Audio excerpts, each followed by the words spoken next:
Let me ask you something honest. Do you ever feel like no matter how hard you work, no matter how many hours you put in, you just can't seem to get ahead?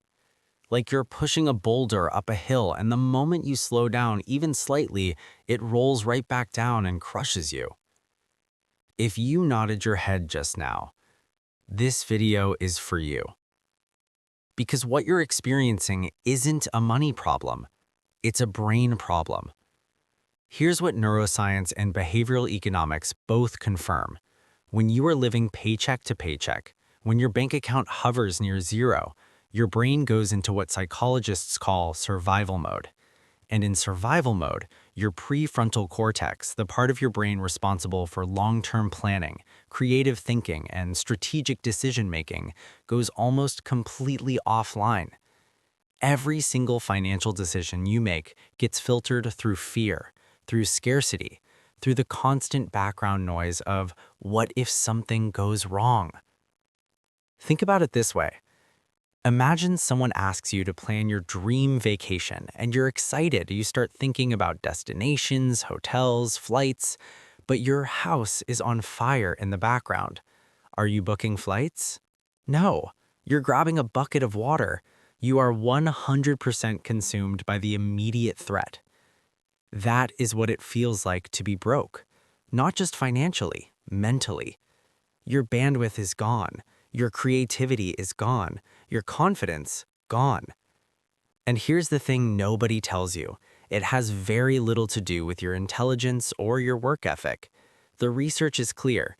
Moving out of survival mode increases your perceived financial well-being by over 30%, not because your income magically doubled, but because your brain finally has the space to think clearly and act strategically.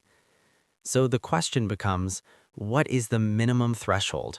What is the first number that actually breaks the cycle? And the answer, the number that separates those who stay stuck from those who start building actual wealth, is $20,000. Not $1 million, not $100,000, $20,000. Let me show you exactly why. Think back to that boulder. You are pushing it up a steep hill. Every step is agony. Every inch forward costs you everything you have. You're sweating, straining, and the worst part, the hill never seems to end. But here's what changes at $20,000. You reach the crest. Your financial boulder is finally cresting the hill, and once it crests, something remarkable happens. Gravity stops working against you. Physics starts working for you. And this isn't just a metaphor. The math actually backs this up.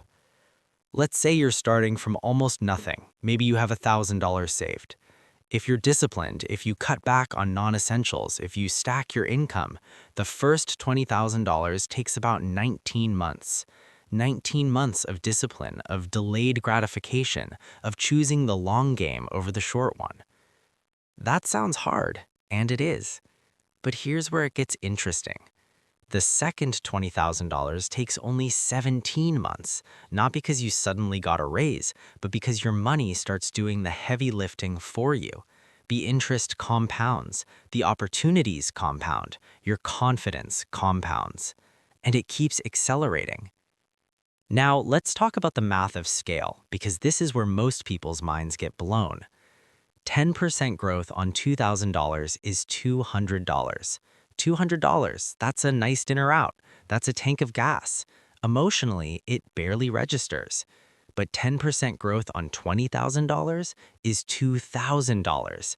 That's a car payment for a year. That's a flight in a hotel. That's a small emergency fund rebuilt. That's money that starts to feel real. And this is exactly why the rich keep getting richer. It is not a conspiracy. It is not unfair luck. It is compound math meeting compound psychology. Money goes to money because having money gives you options, and options are the raw material of wealth. At $400,000, you can generate your next $20,000 in 5 months without lifting an extra finger. Let that sink in. but you cannot reach $400,000 without first passing through $20,000. There is no shortcut to the crest. You have to push the boulder. The question is, are you willing to push? Now, I want to talk about something that nobody in the personal finance space talks about enough, and it might be the most powerful benefit of hitting $20,000. I call it the walking away superpower. Here's the reality of most workplaces. The people who get walked over, who get passed over for promotions, who get assigned the worst projects and the lowest raises, are almost always the people who can't afford to leave. And your boss knows it. Maybe not consciously, but they can sense it. The desperation in how you respond to feedback, the way you say yes to everything because you can't afford to say no, the anxiety that quietly leaks into your performance reviews and salary negotiations. Desperation is visible, and it costs you money. But $20,000 in the bank? That's 3 to 6 months of living expenses for most people.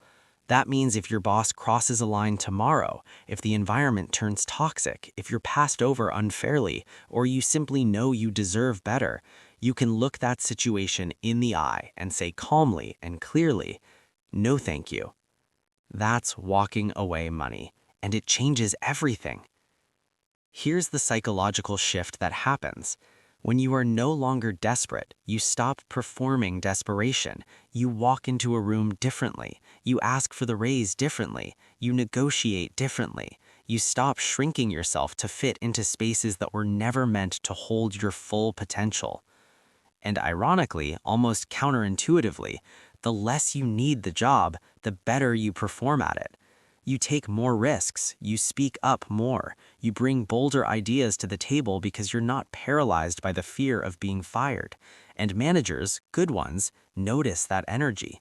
They promote it, they reward it. The identity shift begins the moment you realize you are not trapped. You are choosing to be there.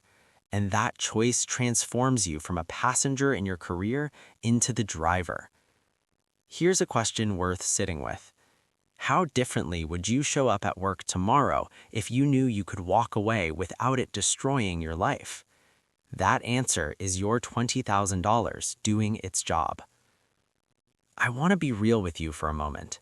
Saving $20,000 is really not about the $20,000. Yes, the math matters. Yes, the career leverage matters. Yes, the compound interest matters. But the most transformational thing that happens when you hit that milestone, the thing that quietly rewires your entire relationship with money and with yourself, is this.